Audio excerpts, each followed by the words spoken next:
Hola chicos, ¿cómo están? Bueno, creo que la mayoría me conoce. Más allá de eso, también trabajo en el Museo de Ciencias Naturales de Miramar, en el Laboratorio de Paleontología y en el Departamento Científico para la Fundación Azara. Me pidieron que les comente algo sobre la megafauna prehistórica que vivió en nuestra región, el cual es uno de los registros más importantes que hay en el mundo, debido a la cantidad de fósiles que se encuentran. Para los últimos 4 millones de años, el registro fosilífero de Miramar y gran parte de la provincia de Buenos Aires, más que nada desde el norte de Mar del Plata hasta Montehermoso, es uno de los más completos para esta etapa geológica del planeta. La megafauna principalmente se refiere a aquellos animales que tenían más de 1 tonelada de peso, o sea, pesaban más de 1000 kilos. Algunas formas llegaron a tener el tamaño de 2 elefantes asiáticos, pero también había animales muy pequeños y muy interesantes para la ciencia, del tamaño de una laucha. Lo que puedo contarles es que estos animales son el resultado de un proceso evolutivo que comienza poco después de la extinción de los dinosaurios. Los animales fósiles que se encuentran en la zona de Miramar corresponden más que nada a aquellos que son parecidos a la película La Edad de Hielo, ¿sí? Son todos mamíferos prehistóricos y algunas excepciones. Estos animales son el resultado de que Sudamérica, luego de la extinción de los dinosaurios hace 65 millones de años, quedó totalmente aislada del resto de los continentes, tanto de la Antártida, como de América del Norte, como de Australia. Se quedó convertida en un supercontinente sin conexión, por lo cual toda la fauna que se desarrolló en Sudamérica es exclusiva y no se repite en otros continentes. Posteriormente, en nuestra zona, los sedimentos se recuperan hace unos 4 millones de años, o sea que de la extinción de los dinosaurios hasta hace 4 millones de años, en la provincia de Buenos Aires no hay registro prácticamente. Lo que conocemos de esa época se basa más que nada en el nuevo argentino, en la parte norte, y todo lo que es Patagonia. En los últimos 4 millones de años de nuestra zona encontramos animales muy raros. Durante el Plioceno tenemos aves de gran tamaño, algunas de ellas superaban los 2 metros de alto. A estas aves se las puede considerar megafauna. También había mamíferos marsupiales, dientes de sable, que no tiene nada que ver con el diente de sable que nosotros conocemos más por las películas y demás, sino que estaban más emparentados con las comadrejas o los canguros australianos. Después, hace más o menos 2,5 millones de años, 2 millones y medio, América del Sur y América del Norte se unen por el Istmo de Panamá. Es un puente natural que junta ambas Américas. Ese puente generó el intercambio faunístico entre el hemisferio norte y el hemisferio sur. De Sudamérica hacia el norte fueron los gliptodontes, que eran grandes armadillos, fueron algunos marsupiales, fueron algunos notomulados, y de América del Norte hacia el sur vinieron muchos de los animales que conocemos actualmente o formas muy parecidas. Algunas eran antecesores directos y otros pertenecían a los mismos grupos pero que se habían extinguido directamente. Entre ellos encontramos los elefantes sudamericanos, los osos, los tigres de sable. Bueno, de las formas sudamericanas propiamente dichos que evolucionaron en América del Sur antes del intercambio faunístico, tenemos por ejemplo los mamíferos notongulados, que son ungulados sudamericanos, que actualmente no existe ninguno de ellos. Todos los ungulados que conocemos son europeos, africanos o asiáticos, pero en Sudamérica se habían desarrollado unas formas muy extrañas. Una de ellas, y que tenemos acá en Miramar, incluso en el museo tenemos un esqueleto exhibido de gran tamaño, es el Toxodon platensis, toxodontes, los cuales vivieron en los últimos 2 millones de años y se parecen mucho a los hipopótamos y los rinocerontes. En realidad no tienen ningún parentesco con ellos, pero es parte de lo que nosotros llamamos evolución paralela o convergencia adaptativa. Es cuando dos animales o más especies desarrollan hábitos parecidos debido a procesos evolutivos que ocurren en los distintos continentes. Es decir, que ciertos animales que no tienen parentesco toman características similares. Entre ellas podemos citar el ñandú, por ejemplo, que es un ave actual de Sudamérica, con el avestruz de África. Entre ellos no hay un parentesco más allá de que sean aves, pero sus formas se parecen porque habitan los mismos ambientes. Bueno, el toxodonte sudamericano se parece a un hipopótamo, a un rinoceronte, justamente porque seguramente ocupó el mismo nicho ecológico que estos animales, lo que produce una evolución paralela, digamos, y tienen formas similares. Después teníamos otro animal muy extraño que se llama Macrauchenia, que también tiene el cuerpo de un camello, pero la diferencia es que tiene una gran trompa, un poco más larga que un tapir.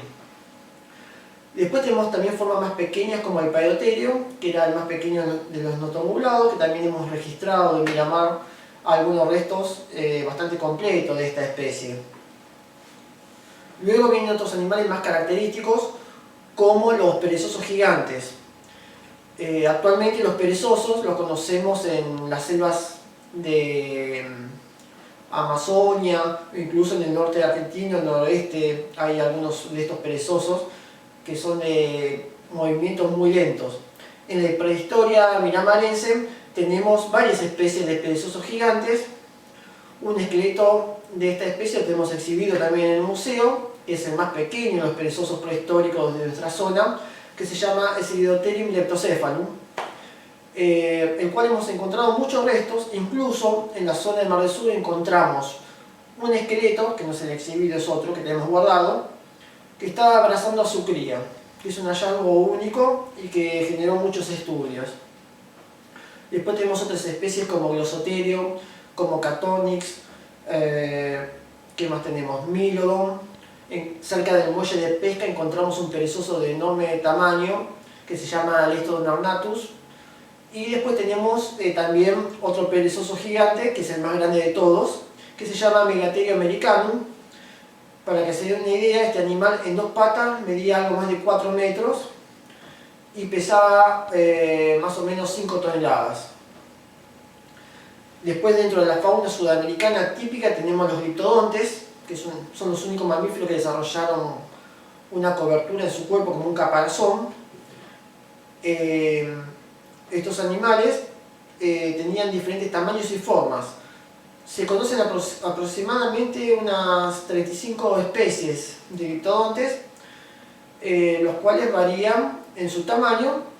El más chico pesaba unos 200 kilos y el más grande pesaba 1,5 toneladas. En el museo también tenemos en exhibición uno de ellos, de las especies más grandes, y en el parque del museo tenemos la reconstrucción de otra especie. Bueno, de América del Norte hacia el sur también vinieron otras formas, muchas se extinguieron y otras tienen representantes en la actualidad. Uno de estos gigantes que vinieron de América del Norte son los elefantes, que ahora los llamamos elefantes sudamericanos porque son un grupo que evolucionó en Sudamérica después de haber ingresado en el gran intercambio faunístico americano ocurrido durante el Pleistoceno, hace 2,5 millones de años. El Notiomastodon platensis habitó nuestra zona. Es increíble pensar que en Miramar, hasta hace unos 10.000 o 11.000 años, había elefantes, como otras formas también muy extrañas. Estos elefantes eran muy parecidos a los actuales, eran más grandes y rechonchos, parientes de los mamuts, y tenían los colmillos o defensas muy largos, algunas hasta de 2,5 metros. Luego, entre la fauna invasora, ingresaron también los camélidos, que son los guanacos, las llamas, los cérvidos, ciervos, y también chanchos salvajes como el pecarí. Muchos de ellos ingresaron hace 2 millones de años. Hubo un montón de especies y solamente sobrevivieron las actuales, pero entre ese grupo familiar había algunos géneros de gran tamaño. Después tenemos sorprendentemente carnívoros muy interesantes, entre ellos el Lactotherium, que eran osos de cara corta, se lo conoce paleontológicamente porque eran algo distinto a los osos que viven en la actualidad. Eran algunos de gran tamaño, Algunos llegaron a pesar hasta 1,5 toneladas y había otras especies que llegaron a pesar unos 300 kilogramos. También entre los invasores carnívoros se encuentran los felinos, entre ellos los pumas, los jaguareté, y la forma más extraña que fue Smilodon populator, más conocido como el tigre de diente de sable. Justamente de este tigre de diente de sable, cerquita del muelle de pesca, encontramos hace unos años las primeras huellas de un tigre de diente de sable en el mundo. Como fueron las primeras, se le asignó un himnogénero, la cual homenajea a nuestra ciudad.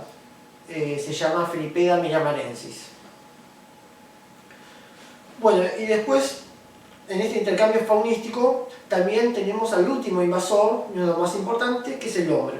El hombre llegó a Sudamérica hace 14.000 años. Si bien hay alguna bibliografía que habla de más años, pero científicamente y seguro por lo menos son 14.000 años. Hay otras evidencias donde las dataciones son dudosas o están contaminadas. Seguramente ha llegado un poco antes, pero lo más seguro por ahora es 14.000 años. Bueno chicos, espero que la información les haya servido. Es muy difícil explicar 4 millones de años de evolución biológica y geológica de nuestra región en unos pocos minutos, pero bueno, le di un pantallazo en general de qué se trata la paleontología local. Para aquellos que estén interesados en más información, pueden buscar nuestra página en Facebook, que es Miramar Prehistórica, donde pueden encontrar bastante información al respecto. También está la página del museo, que es el museodemiramar.com.ar, y bueno, estamos a su disposición para cualquier consulta. Les mando un abrazo.